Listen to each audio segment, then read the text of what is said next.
E aí, galerinha da primeira série? Como estão? Como foi esse período de provas? É desgastante, né? Cansativo? Então nós vamos pegar leve aqui para começar, né?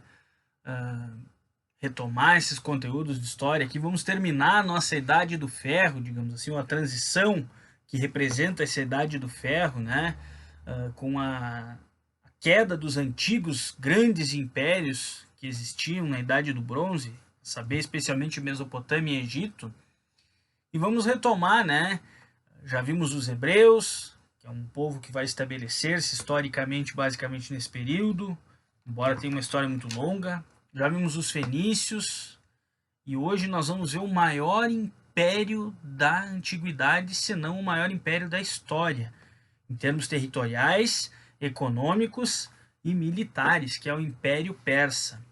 Vamos estudá-lo porque ele é muito, muito, muito importante para a história ocidental, em especial porque a partir do cruzamento, do entrechoque desse império com as civilizações da Grécia Antiga, especialmente as polis gregas, nós vamos ver os grandes episódios históricos, em termos militares especialmente, que vão consolidar a cultura grega e a cultura ocidental, dando origem, digamos assim, ao jeito de pensar e de viver do mundo ocidental moderno. Falou?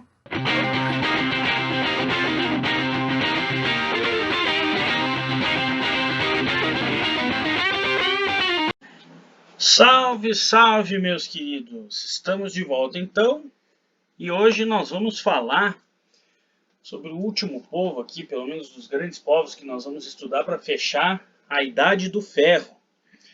E talvez do maior império da história da humanidade, né, em tamanho, poder e força.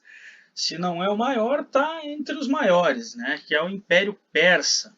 Um império vastíssimo, poderosíssimo, que vai ter um papel muito decisivo, inclusive na história ocidental, né, especialmente no momento em que cruzar com as polis gregas. Isso vai marcar profundamente a nossa formação enquanto povo ocidental, né, e a própria história da humanidade. Porque talvez se esses caras não tivessem resistido a esse poderosíssimo império, hoje, né, a história tivesse digamos assim, um desfecho, tivesse tomado um rumo diferente. Mas essa é uma questão que nós vamos falar mais para o final e no nosso próximo conteúdo, que é a Grécia Antiga. De momento, então, vamos avançar. E vocês devem estar achando estranha essa bandeira na frente aqui, né? Pois bem, essa bandeira aí é a bandeira de um país conhecido hoje como Irã, um país extremamente fechado, né, que passou por uma série de contingências históricas no século XX que desataram, digamos assim, numa revolução islâmica radical. É um dos poucos países de maioria xiita dentro do mundo islâmico, um país que tem sérias divergências com as potências ocidentais, traduz-se Estados Unidos, né? Mas que também não é exatamente o foco da nossa abordagem hoje. Hoje nós vamos falar do Império Persa, que é o local onde o Irã é o local onde surge o Império Persa, mas não custa lembrar, né, que os iranianos e os americanos são muito bicudos, né? E volta e meia jogam um mísselzinho para lá, outro para cá. E eu sei lá, mas particularmente penso que quando a guerra não há, digamos assim, necessariamente um lado que vence, pelo menos no lado na questão moral, né? Mas vamos avançar então, vamos partir aqui para a formação do Império Persa, né? Como é que ele vai se formar? Lá por volta do século 8 a.C., o Planalto do Irã, essa regiãozinha que a gente consegue ver aqui na imagem de satélite, percebam que ela é bem acidentada em comparação, por exemplo, aqui ao outro lado do Golfo Pérsico, que é o deserto da Arábia. E óbvio, o Irã vai ficar de frente para a Arábia Saudita, outro país o qual ele tem séria divergência no mundo atual, né? E aqui ó, fica o Estreito de Hormuz, algo tão caro aos árabes hoje, porque passa um quinto do petróleo do mundo ali, não só aos árabes, aos ocidentais, ao mundo que compra petróleo da Arábia Saudita, né? A questão é que nesse local aqui, o Planalto do Irã, há cerca de 800 a.C., né, nós já tínhamos, digamos assim, ocupação.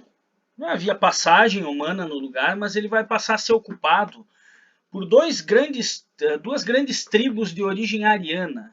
Olha só que interessante, tem um cara depois ao longo da história que vai se apropriar desse termo ariano.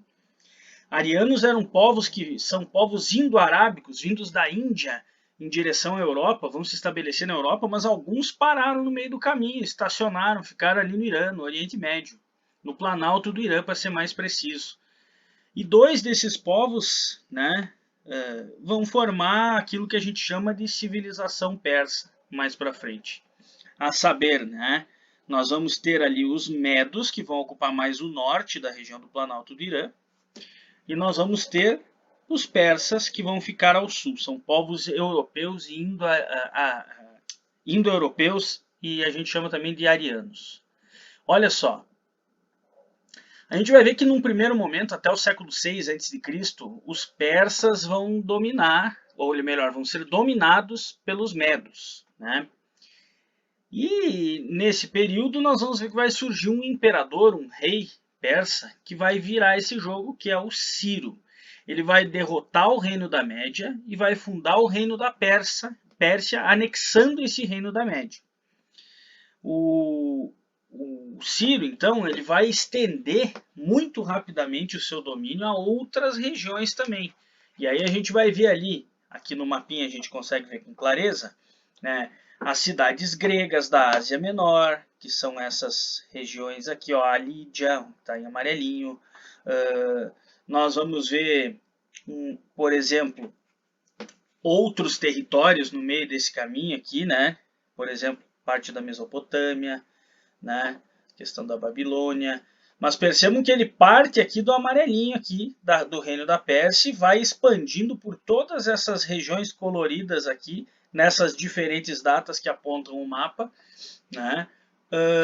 A expansão desse império. Ele, por exemplo, vai ser o cara que vai libertar os hebreus do cativeiro imposto pelo Nabucodonosor, ao conseguir invadir a Babilônia e tomar a cidade e, obviamente, toda a Mesopotâmia, né?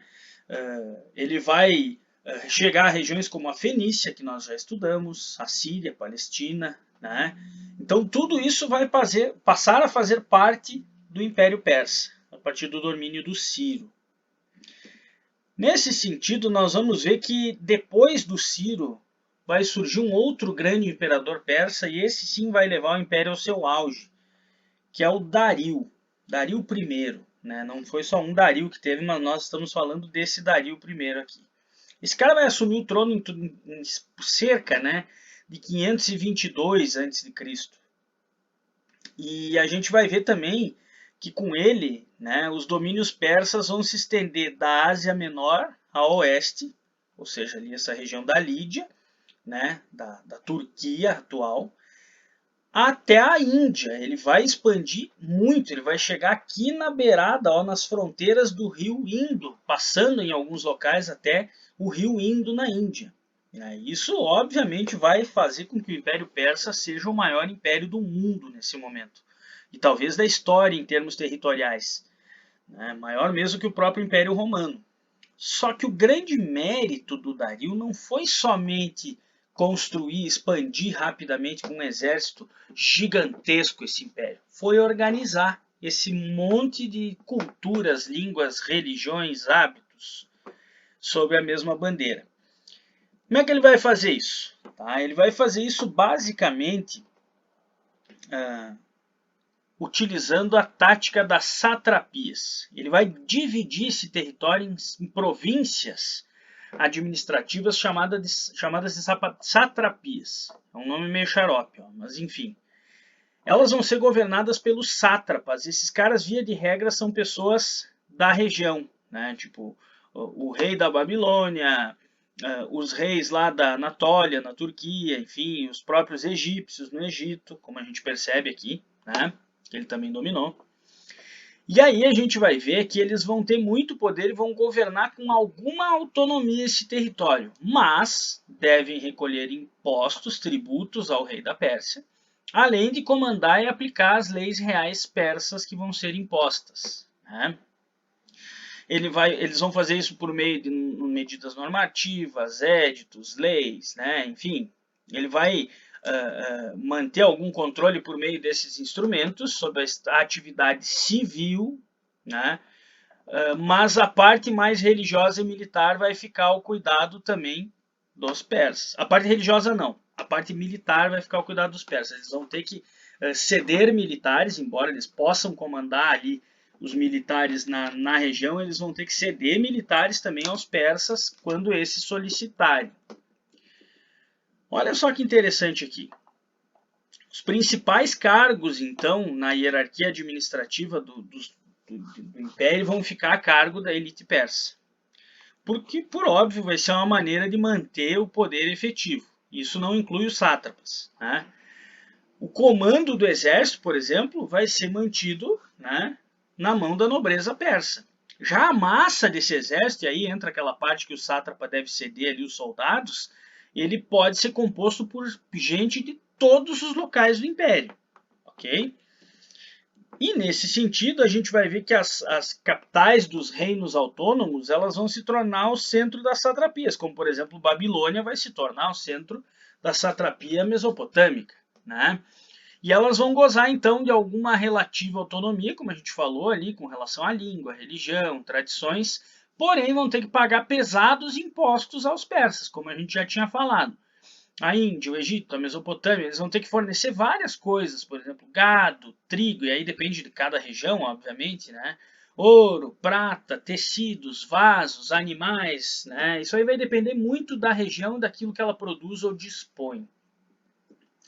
Então, a gente vai ver, né, que uma outra grande característica dos persas é a sua inventividade, a sua capacidade construtiva, que vai estar diretamente ligada a essa capacidade de administrar um império tão grande assim.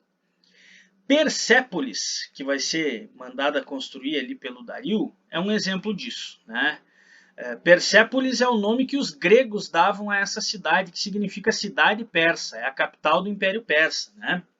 Então a gente vai ver que Persépolis vai ser construída, né, com grandes terraços, colunatas gigantescas, sistemas de absorção da água da chuva, né, que ficam embaixo da terra, coisas simplesmente magníficas para a engenharia da época, né, e vão demonstrar esse poderio persa, né, essa inventividade, essa capacidade de engenharia tão genial.